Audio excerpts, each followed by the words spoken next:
It's Jay here for TONEQUEST. Today we're going to restring this Godin Passion RG4. We're using some D'Addario balanced tension EXL 220BT. They're 40-295. And I'm just going to go through kind of how I restring a bass and just some of the little tips I picked up over the years. So let's get started. In this case, this bridge I have the option of stringing through the body or through the bridge. I usually go through the body on this bass. So I string through, and then here's a little trick that I like to use to gauge the string length, so I make sure I have enough wraps on the post. So what I do is I take, there's no real science here. I take the distance between the nut and the third peg, and that's where I'm going to make my cut. Now what I do is I move that length over to the E string peg, and it basically takes me to about the peg of the G string, and that's where I make a little bend in the string, and then that's where I'm going to make my cut. So all I need here is just a pair of wire cutters. There's no fancy tools here. I'm going to put that straight down the post. Now the important thing is there I'm going to make a bend in the string, and then what I'm going to do is come around the post, and what I want to make sure is that that wrap that comes around is the one that's on the bottom. That's really important, just to make sure you got enough of a downward angle, keeps the string in tune better. And then from there I just wind. I don't use a string winder or anything like that. It's pretty simple. Just do it by hand. So once I get that tightened up, I usually try to bring it up to pitch, or at least close. And then I'm going to follow that process through for all four strings.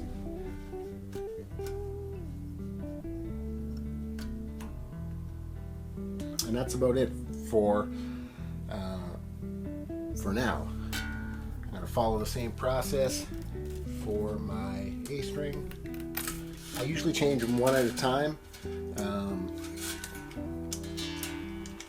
I guess it's more, I'm not sure if that matters or not, but I feel like it does, so it must be true. So I'd like to change them one at a time. So now I'm going to put the A string on. The nice thing about these strings is they are color coded, so even I can't mess it up. So I'm looking for the red string. There's a red ball on the end. And then I'm going to, again, string that through the body. Bring it up to the head. Again, I'm taking that distance. And in this case, the A string is about the end of the headstock. I make my bend, do my cut,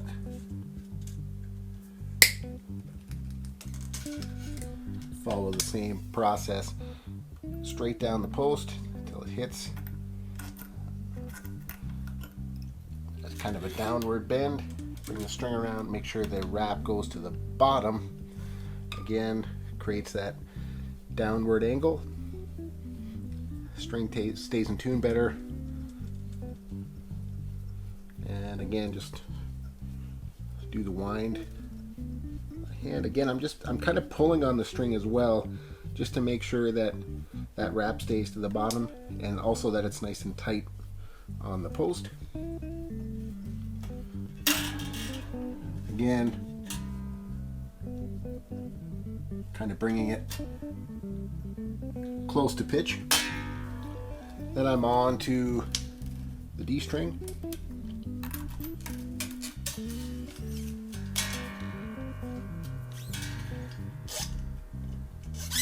This one is has a black ball end.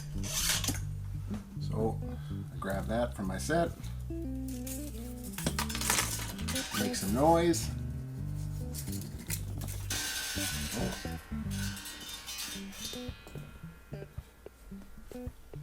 It's exciting stuff. Up through the body, down to the headstock. Again, I'm kind of measuring that distance between the nut and the D-string peg. Kind of move it over. So here, I'm just a little bit from the end of the string. I'm going to trim that off. My wire cutters, again, make some more noise.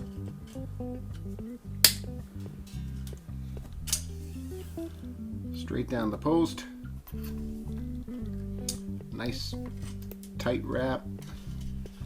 Again, making sure the wrap goes to the bottom. This time I have to put it under the string tree. Again, I'm pulling on that string just to make sure the wrap's tight and that it keeps the wrap going to the bottom.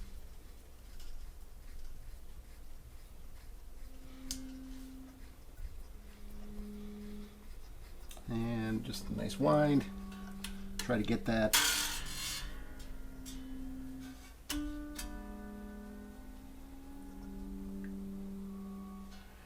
up to pitch onto the last string.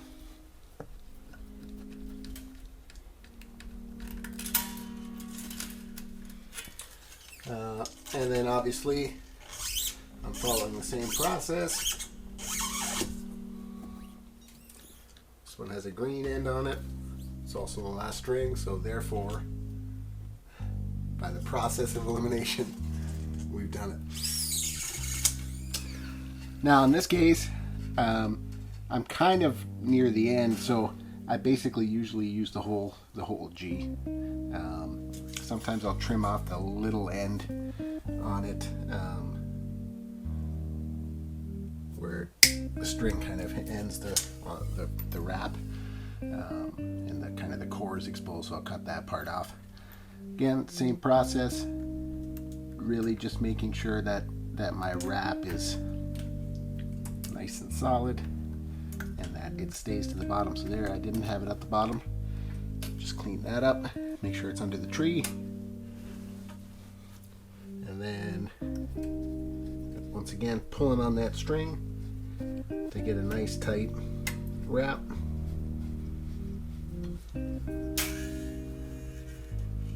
Helps if I make sure it's in the nut. There we go. Bring that up to pitch.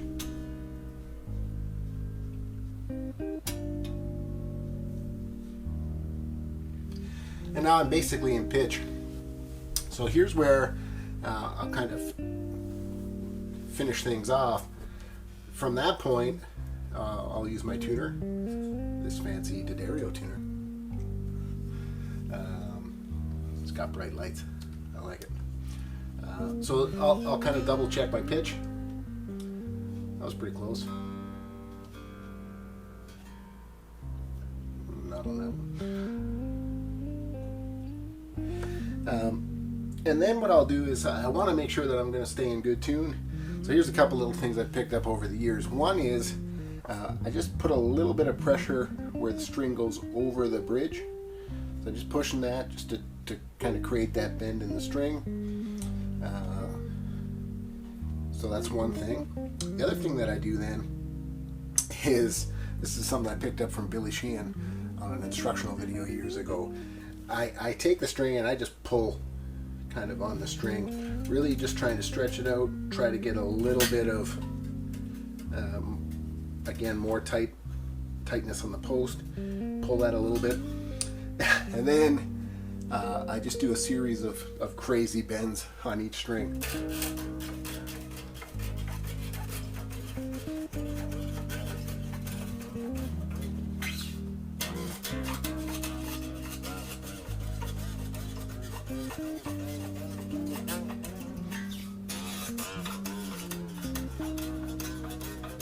And I'm trying to just work them in.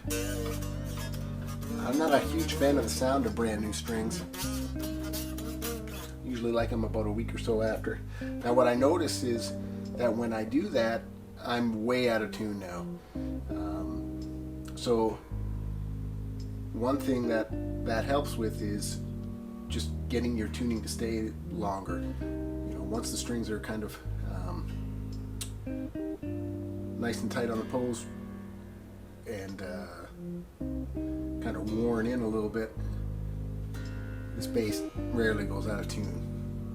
The other thing I noticed too is that I rarely break a string. You know, I can't remember the last time I broke a string. It's probably like, you know, 20 years ago or something. So, and that's it. Bass is restrung. Sounds good. And because I kind of followed that process, it's going to stay in tune better. We'll see you next time.